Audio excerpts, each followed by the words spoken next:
Greetings, fellow film fans. Thanks for tuning in. My name is Mercy, and this is the Funny Pajamas YouTube channel. Now it's that time of the week again when we are graced with some more Mandalorian goodness. And as expected, the latest episode titled The Jedi was dropped recently. Now I will have to say that this is spoiler heavy, so if you haven't already, be sure to go back, watch the episode and come on back here so that we can discuss some more Star Wars goodness. Now the episode starts off with this great action sequence where Ahsoka Tano is directly introduced and we see her wielding her dual lightsabers with that backhand technique, and we get to know her technique better, and it's a typical Ahsoka Tano technique. And she kicks ass all over. She then faces off with the magistrate, who we find out is actually the big bad in this episode. And she's, as we see in the beginning, this planet Corvus is supposed to be a forest planet, but we can see straight off that it's just a desolate, it's totally in ruins. There are rotten trees everywhere. There's absolutely no greenery or foliage. So we see that this magistrate is plundering the planet, and she doesn't give a whit about the townspeople or the people under her, and she's willing to sacrifice as many of them as necessary to reach her ends. So Ahsoka is looking for some sort of information. We're teased with this at the beginning. She's looking for some information, and she gives the magistrate an ultimatum of 1 day. Cut to the next scene, we see Mando landing on the planet. He heads out to the city and finds that the people are pretty standoffish. They don't want to talk to him, they avoid him. And then he's taken to the magistrate, who gives him an offer. She presents him with a spear of Beskar. Now we know Beskar is a very precious metal. It's very valuable, and we see that Mando is targeted just because he has a lot of Beskar. Now she offers him a pure Beskar spear in exchange for his services in getting rid of Ahsoka Tano. Now we see that Mando neither agrees nor disagrees, but the magistrate seems to think he agrees, and he sets out looking for Ahsoka Tano. He gets her coordinates and goes searching for her. Now we are faced with the standoff between Ahsoka Tano and Mando.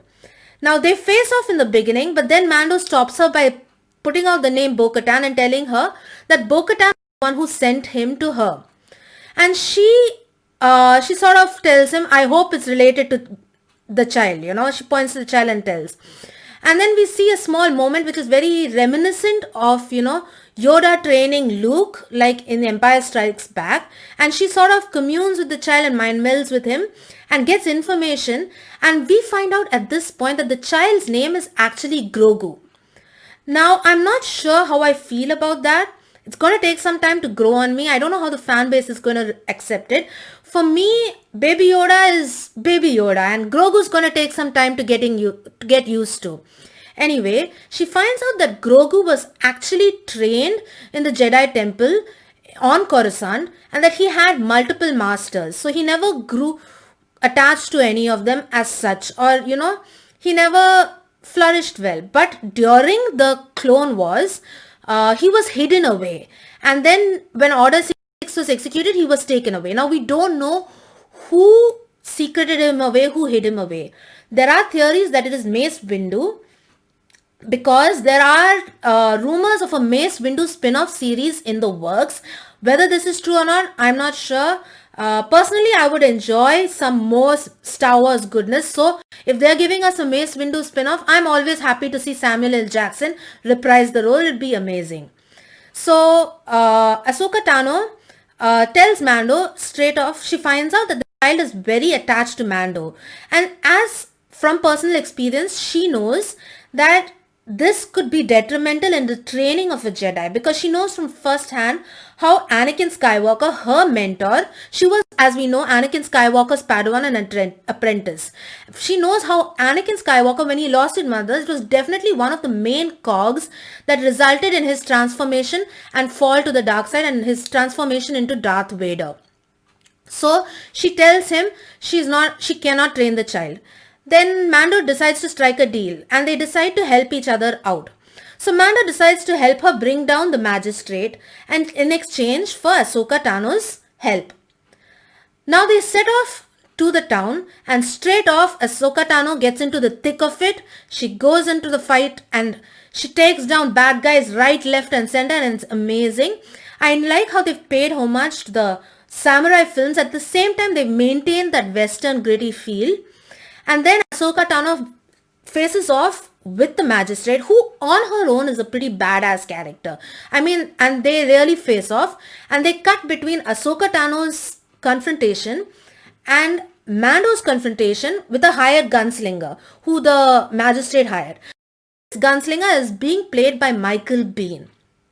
Now, Michael Biehn was one of the biggest upcoming action stars in the 80s and the early 90s. You can recognize him as the Kyle Reese character from the Terminator, earlier installments of the Terminator franchise. And he was also in the Aliens franchise. So, he was a pretty upcoming actor. Now, Michael Biehn at one point, when before the first X-Men movie, when they were thinking of doing an X-Men movie much before that, it was being talked about that Michael Biehn would be one of the biggest fan castings for the role of Cyclops. Anyway, I'm getting carried away. So Mando faces off with Michael Biehn's character, and it's like a showdown in the Old West, and then it's a quick draw, and of course Mando wins. Now Ahsoka Tano comes forward and tells Mando that she cannot train the child. Now we know Ahsoka Tano neither aligns with the Sith nor the Jedi, so this could be a reason why she refuses to train Grogu. She does tell Mando to take Grogu to the planet Tythos. Now Tython has got ruins of a Jedi temple. She tells him to place the child on the seeing stone on the top of the mountain.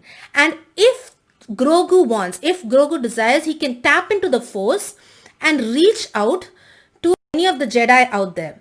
We know that post him being taken away from the temple, his memory goes dark.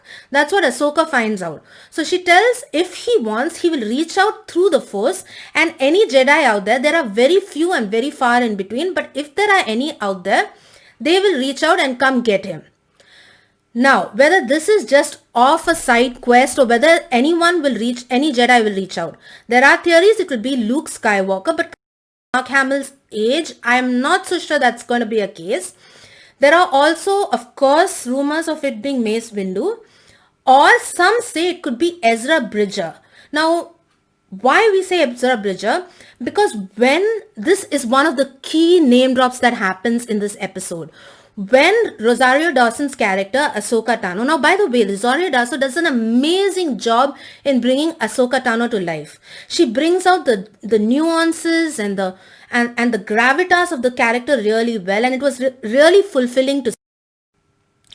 Now, when Ahsoka Tano faces off with the magistrate, she drops a name and she asks the magistrate, tell me, where is your master?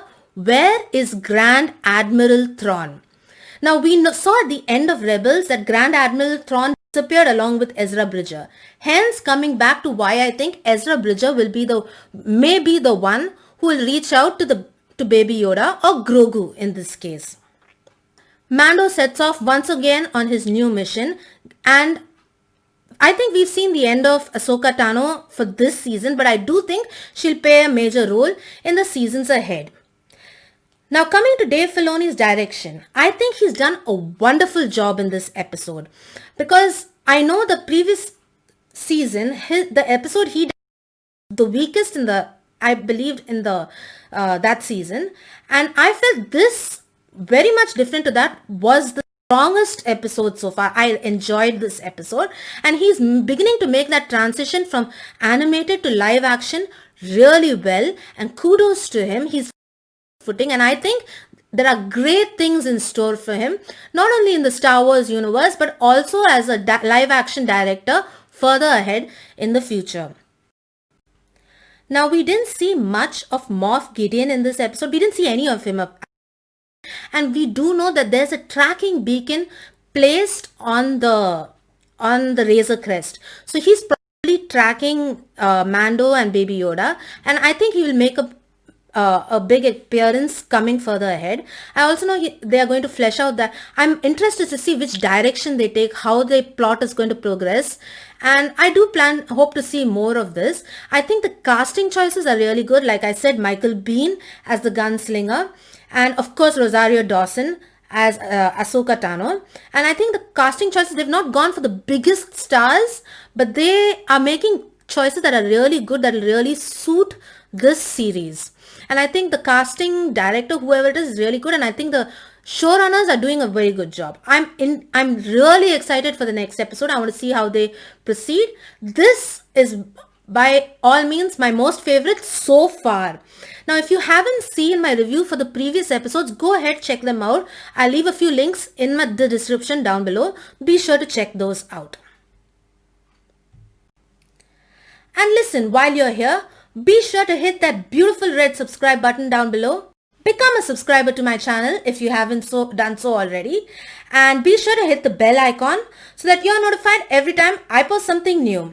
And of course, don't forget to hit the like button. It really helps me out. Hit down the comment section below. Did you think Rosario Dawson did a good job in bringing out the fan favorite character of Ahsoka Tano? What did you think of the episode? Did you like it?